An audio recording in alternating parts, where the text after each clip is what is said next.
ప్రభు పేరిట మీ అందరికీ వందనాలండి. ఈరోజు వాక్య సారాంశం ఏంటంటే, దేవుడు మనకు అనేక వాగ్దానాలు బైబిల్ గ్రంథంలో ఆయన పొందుపరిచారు. అయితే వాగ్దానం ఇచ్చిన దేవుడు మనల్ని మర్చిపోయాడా? అట్లా కాదండి. వాగ్దానం ఇచ్చిన దేవుడు మనల్ని మర్చిపోలేదు. అనేక వాగ్దానాలు దేవుడు మన కొరకు ఇచ్చారు. అయితే అవి సకాలంలో నెరవేరబడతాయి.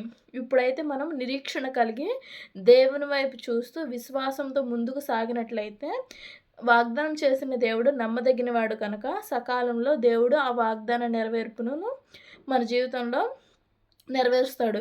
ముందుగా వాగ్దానాల నెరవేర్పు ఓకే. కానీ మనం ఎలా ఉండాలి? వాగ్దానం నెరవేర్పు జరగాలి. ఓకే. మనకు వాగ్దానం దేవుడిచ్చాడు. ఆ వాగ్దానం మన జీవితంలో నెరవేరాలి. కానీ మనం ఎలా నడుచుకోవాలి? దేవుని పట్ల మనం ఎలా ఉండాలి? బైబిల్ గ్రంథంలో కూడా దేవుడు అబ్రహాముని మనం చూసినట్లయితే అబ్రహాముకు కూడా దేవుడు వాగ్దానం చేశాడు. అయితే వాగ్దానం చేసిన తర్వాత అబ్రహాము జీవితం ఎలా ఉంది? జీవితం దేవుని పట్ల ఎలా ఉంది? తర్వాత ఆ వాగ్దానాన్ని దేవుడు అబ్రహాము ఎలాగా పొందుకున్నాడో మనం చూసుకుందాము.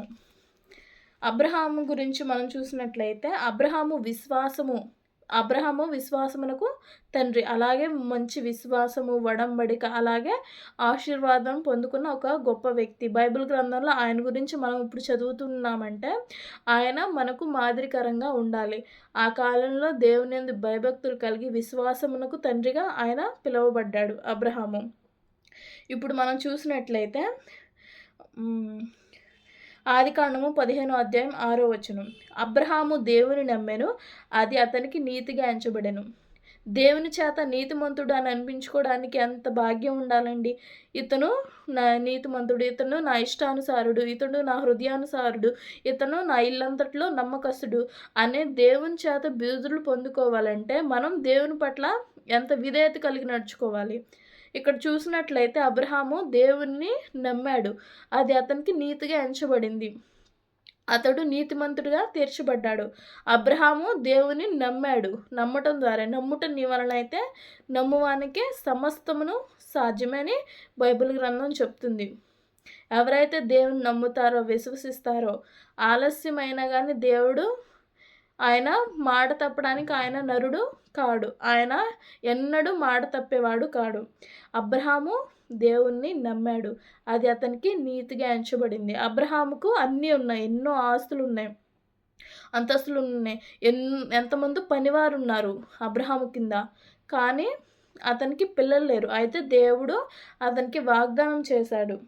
అతనికి వాగ్దానం చేసిన తర్వాత అతను ఎలా నడుచుకున్నాడు, తర్వాత ఎన్ని సంవత్సరాలకు ఆ వాగ్దానం నెరవేరబడింది తెలుసుకుందాము. దేవుడు సంతానం గురించి వాగ్దానం చేశాడు. ఆదికాండము 12వ అధ్యాయం 7వ వచనం. నీ సంతానమునకు ఈ దేశమును ఇచ్చేదనని దేవుడు ముందే సంతానం వాగ్దానం చేశాడు. కానీ అప్పటికి సంతానం కలగలేదు. నీ సంతానమునకు ఈ దేశము ఇచ్చేదనని దేవుడు అబ్రహాముకి వాగ్దానం చేశాడు. కానీ అప్పటికి అబ్రహాముకి సంతానము కలగలేదు. తర్వాత అబ్రహాముకి వాగ్దానం చేసినప్పుడు అబ్రహాముకి 75 సంవత్సరాలు 25 సంవత్సరాలు వేచి ఉండాల్సి వచ్చింది అబ్రహాము వాగ్దానము కోసము. ఆదికాండము 21వ అధ్యాయము 4వ వచనం. అబ్రహాము హారాను నుండి బయలుదేరినప్పుడు అతనికి 75 సంవత్సరాలు వయస్సు ఉండెను.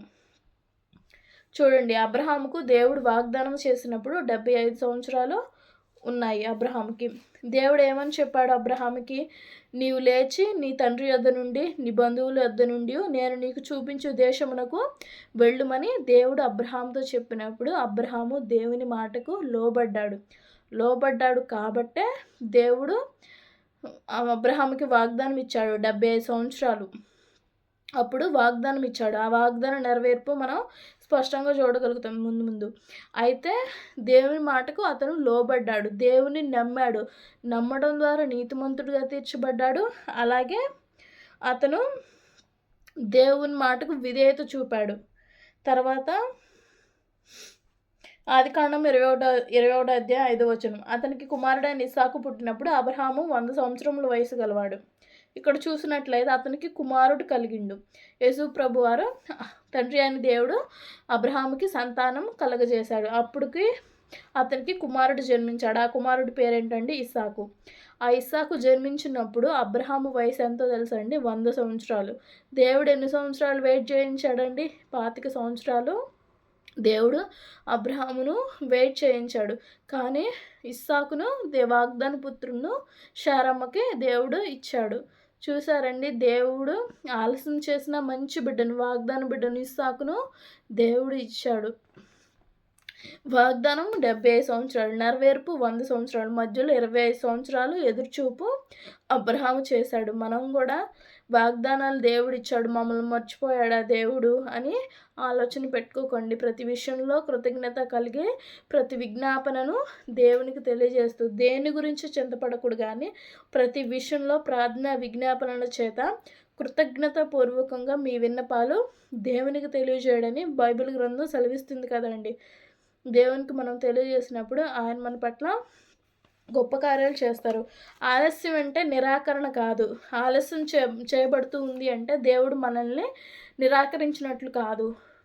దేవుడు ప్రతిదానికి సమయం ఉంది. అయితే హబక్కుకు 2వ అధ్యాయం 3వ వచనం, దర్శనము నియమిత కాలమున కలదు, అది ఆలస్యం చేసినట్లయితే దానికోసం ఎదురు చూడు, అది నిశ్చయంగా నెరవేరును.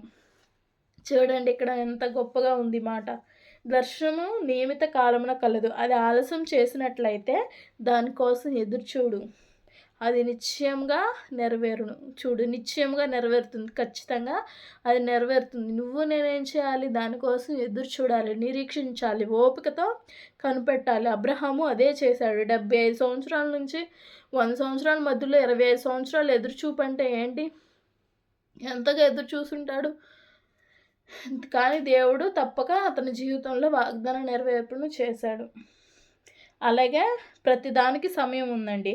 ప్రసంగి గ్రంథం 3వ అధ్యాయం 1వ వచనం, ప్రతిదానికి కాలము కలదు, ప్రతిదానికి సమయం ఉంది. దేవుడు సరైన సమయంలో మనల్ని హెచ్చించే దేవుడు. దేని కొరకు మనం చింతపడుతున్నా, బాధపడుతున్నా దేవుడు చూస్తూ ఊరుకోడండి. బాధింపబడి వారందరినీ ఆయన న్యాయం తీర్చేవాడు. ఆయన అన్నాడు మాట తప్పినవాడు. ఆయన మనల్ని చూసి సంతోషించే దేవుడో కాదు. మనం బాధపడుతుంటే ఇంకా ఆయన మన కొరకు చింతిస్తున్నాడు. మీ చింతావత్తు ఆయన మీద వేయడని చెప్తున్నాడు కదా దేవుడు. అలాగే గలతీయులకు రాసిన పత్రిక 4వ అధ్యాయం 4వ వచనం, కాలము సంపూర్ణమైనప్పుడు దేవుడు తన కుమారుని పంపెను. కాలం సంపూర్ణమైనప్పుడు దేవుడు తన కుమారుని పంపాడు. దేవుడు తొందరపడాడండి. తొందరపడకుండా దేవుడు కాలం సంపూర్ణమైనప్పుడే దేవుడు తన కుమారుని ఈ లోకానికి పంపాడు. ఆయన ఈ లోకానికి ఎందుకు వచ్చారు? నీ కోసము నా కోసము వచ్చారు. పాపంలో జీవిస్తూ దేవుణ్ణి మర్చిపోయిన మనల్ని ఆయన మన కొరకు వచ్చి మరణించి ఆ రక్తాన్ని చిందించడం ద్వారా మనకు పాప విమోచన అలాగే రక్షణ దొరికింది. ఎవరైతే దేవుణ్ణి నమ్మి మనస్ఫూర్తిగా బాప్టిజం తీసుకొని దేవుని యందు భయభక్తులు కలిగి జీవిస్తారో అట్టివారికి పరలోక రాజ్యము ఉంటుంది. అయితే కాలం సంపూర్ణమైనప్పుడే దేవుడు తన సొంత కుమారుని పంపాడు. ప్రతిదానికి సమయము కలదు.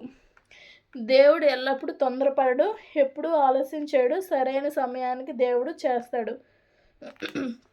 దీన్ని బట్టి మనకేం నేర్చుకున్నాము? అబ్రహాము చూసినట్లు అబ్రహాము దేవుని నమ్మాను, అది అతనికి నీతిగా ఎంచబడింది.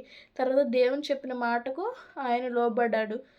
సొంత ప్రాంతాన్ని వదిలిపెట్టి వేరే దేశానికి వెళ్ళాడు. వాగ్దానం కోసం ఎదురు చూశాడు. దేవుడు తప్పక తగిన కాలంలో తగిన సమయం ముందు దేవుడు అబ్రహామును హెచ్చిస్తాడు. నీవు నేను కూడా విశ్వాసం ఉంచి దేవునికి ప్రార్థించినట్లయితే దేవుడు తగిన కాలంలో మనల్ని కూడా హెచ్చించే దేవుడు. ఈ చిన్న వాక్యం దేవుడు మీ హృదయంలో ఫలింపజేయును గాక. ఆమేన్.